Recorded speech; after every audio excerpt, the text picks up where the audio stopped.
magandang weather today. Actually, pinag-break talaga namin yun.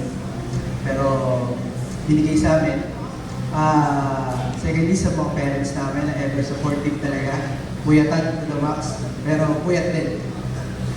Nakikipagpuyatan sila sa amin. Then, sa entourage namin, sa mga friends namin, family and friends na pag kailangan namin ng support, nandiyan sila. Thank you so much. Sa mga friends namin na galing pa ng Dubai, talagang nag-effort pa sila para pumunta dito. Sa family and friends namin na talagang kung sinabihan namin sila, talagang excited sila pumunta, masyadong masarap para sa amin na yung gusto nyo pumunta sa wedding namin, yung ma-witness nyo yung wedding namin, yung dream wedding namin na para sa amin nangyari, natuloy. Thank you so much everyone. Thank you.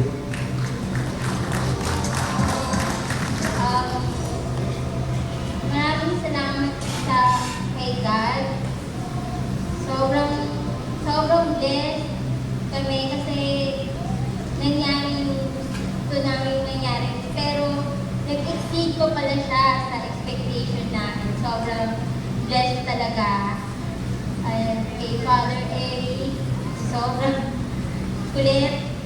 Sa parents namin, Ma, Pa, thank you. Thank you po sa lahat ng suporta. Sa mga ninong at ninang namin, sobrang thank you po. At tinanggap niyo po yung pag-ibita namin na maging second parents namin. And for our friends from Dubai, thank you so much for the effort and love. Thank you. Sa lahat ng mga nasa malayong probinsya, thank you so much. We really appreciated your effort to the max. Talaga. And also for our relatives, sobrang thankful kami. You're here celebrating with us. And for our suppliers, thank you, Miss Rachel. Sa dream team namin, dream team. Sa aming mga suppliers na talagang nagtrabaho para sa amin. Pinabilib nyo kami, exceed nyo sa mga expectations namin. First, wedding coordinator planner namin, nila Hazel, Events Essential. Nakita nyo naman kanina yung mga napakagandang shots ni Mr. Delvin Uy. Thank you so much.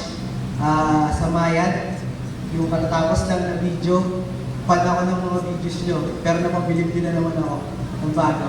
Sa amin na. sa Lights and Sound, Elmer, thank you.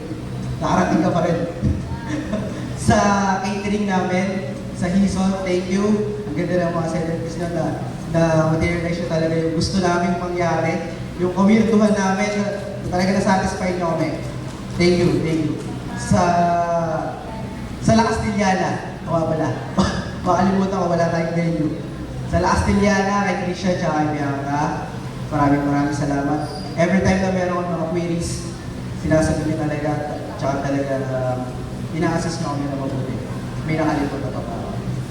Edward Ting, para sa napakagandang gawin ng husband ko na ng wife ko na kasi huwag kayong magagalit sa akin kasi ako yung bumili ng design. Sana nagustuhan ninyo. Pakilamerong kasi group. Masyadong pakilamero. At saka sa gumawa ng suit ko, hindi nyo kilala kasi sa Dubai. So, malay mo, mapanood nila sa Facebook yung video. Diba? Mga Indiano.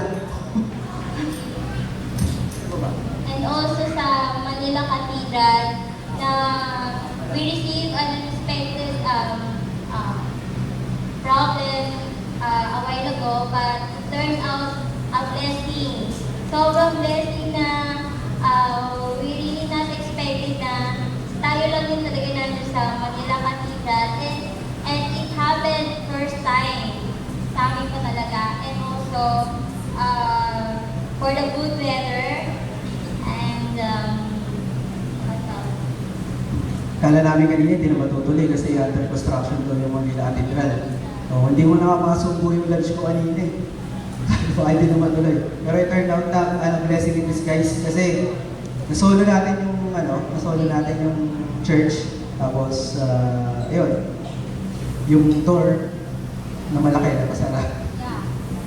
And also, Father Eric, yung super kulit na priest.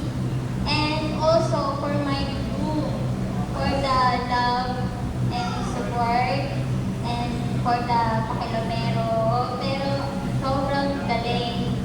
Sobrang galing mo. Napabilis talaga ako sa taste. And, yeah. Sa taste, sa lahat ng effort. Thank you. And sobrang, I love you forever. And never. Message ko sa aking right eye, sa wife ko, sobrang napabilib ko rin ako. Yung talent mo talaga, yung talent mo hindi mo nagagawa tsaka na-express dati. Ngayon, talagang binuhos mo talaga. And nakita naman ng lahat talaga. Kung alam niyo lang po, sa mga DIYs na nandito sa wedding natin ngayon, siya mismo, personally ang gumawa. Yung mga, basta, yung mga DIYs dito, talagang siya ang gumawa niyan manually. Yung invitation namin, siya mismo yung design. Tapos yung mga thank you cards. Basta lahat ng mga stationaries, halos siya lahat ang gumawa. Pinaghirapan niya, pinagpuyatan niya, tapos ID niya talaga. So, sobrang bilig ako sa'yo. Message, I will love you forever also. Alam ko minsan, hindi nagkakasundo, pero mahanginan lang tayo, okay na tayo ulit. Diba? Kaya, I love you, and I will love you for the rest of my life.